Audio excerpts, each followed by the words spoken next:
Monsieur Ali Ben Ali, ancien directeur d'électricité d'Anjouan, vous êtes en Anjouan actuellement et vous constatez, comme nous tous, la grave pénurie d'électricité qui sévit actuellement dans l'île.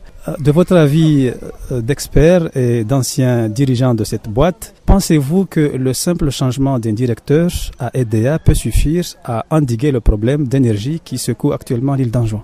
Merci de m'avoir donné la parole en pareille situation. Sincèrement, je ne pense pas que le changement d'un directeur suffit. Ça suffit pas parce que le mal est très profond maintenant. Le comportement des citoyens face à la société, les employés, tout le monde pêche gravement dans cette histoire. Donc il faudrait que le gars qui vient se décide de travailler sur le plan technique et que ce que je pense, ce sera une décision politique et les résultats seront les mêmes. Comme d'habitude, on dit les mêmes causes produisent les mêmes effets. Donc, si on choisit un politique, les résultats, si ça s'empire pas, ça sera la même chose que ce qu'on a vécu. Selon vous, quel problème de fond se pose actuellement à EDEA? Le problème de fond, c'est que il faudrait que le commandant de bord fasse des programmes. Parce que moi, quand j'étais là, on m'avait exigé de présenter un programme de sortie de crise pour 5 ans. Malheureusement, 3 ans après, on m'a obligé de quitter la boîte. Donc, il faudrait un programme pour 5 ans. Il faudrait un refinancement et tel que je sais, l'État est fatigué de donner des sous tout le temps.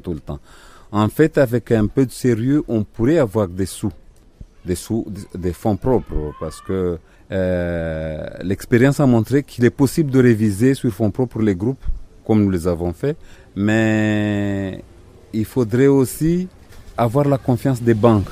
Les banques sur place, avec le comportement et la descente en enfer qu'on a eu, je ne pense pas qu'ils vont du coup faire confiance à un nouveau venu comme ça. Et c'est leur problème parce qu'il faut absolument de l'argent pour pouvoir soutenir. Le gazole à 400 francs, l'État ne subventionne pas du tout. Je pense que c'est quand même un pari difficile. Je ne dis pas que ce n'est pas jouable. Et je dis pas que il y a que un tel ou un tel qui peut le faire, mais il faudrait que celui qui vient prenne conscience de la gravité, parce que, comme je disais, les politiques ont beaucoup péché. Et bon, maintenant c'est Bakar qui porte le chapeau parce que c'est sa signature. Mais quand on lui envoie des listes de recrutement, je quitte la boîte à 200 agents, on est peut-être à 300 maintenant. Et à 18 millions de masse salariale, on est à 38 millions et même plus. Donc tout cela, c'est à cause des politiques, parce qu'on veut faire de la politique là où il faut faire de la technique. C'est là le vrai problème. Mais je ne dis pas que ce n'est pas jouable, c'est jouable. Et si quelqu'un est libéré des contraintes politiques, on peut espérer remonter la pente. Mais s'il vient pour satisfaire les politiques et se satisfaire lui-même, on n'est pas sorti de l'auberge. Monsieur Ali Ben Ali, êtes-vous pour ou contre la révision du prix du kilowattheure, la révision à la hausse, je veux dire, du prix du kilowattheure, parce que maintenant ça se discute. Oui, la révision, ça s'impose, c'est pas être pour ou contre. Il y a des calculs à faire.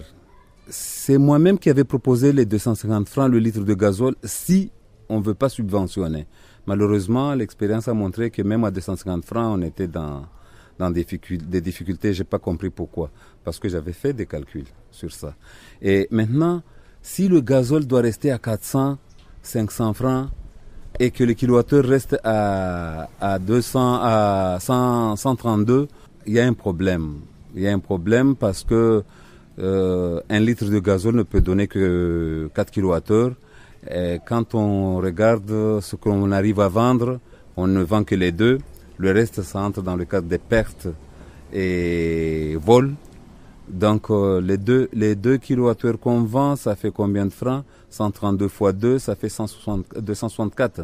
Ça fait pas un litre de gazole. Donc, le même litre de gazole avec ce prix-là, on n'arrive pas à le vendre. Donc, il faudrait étudier, restructurer, repenser la structure de prix. Parce que si on laisse les gens consommer comme ils veulent, quand ils veulent, je veux dire, il y a des heures, les heures de pointe par exemple. On devait avoir au moins un double tarif. C'est pas ce qui se fait. Si que tu fasses ton repassage à 8 heures du soir, disons 21 heures, ou que tu le fasses à 1 heure ou à 2 heures, c'est égal pour le client.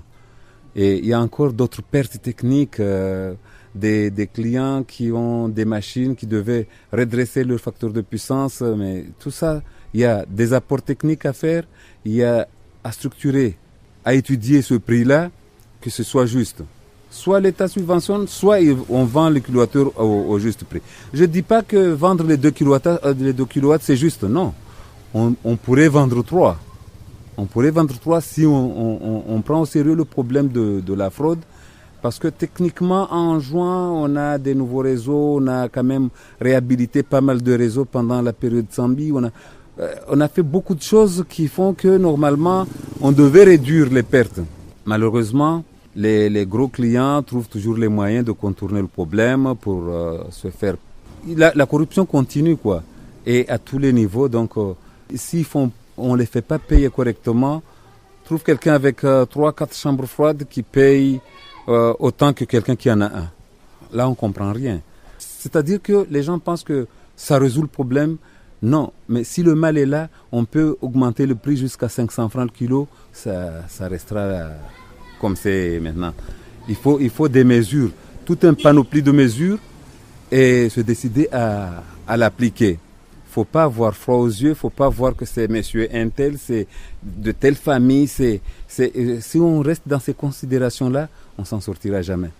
On doit comprendre, moi j'avais dit une fois, vous m'avez interviewé, j'avais dit que ce qui se passe maintenant, ce n'est pas de l'entreprise.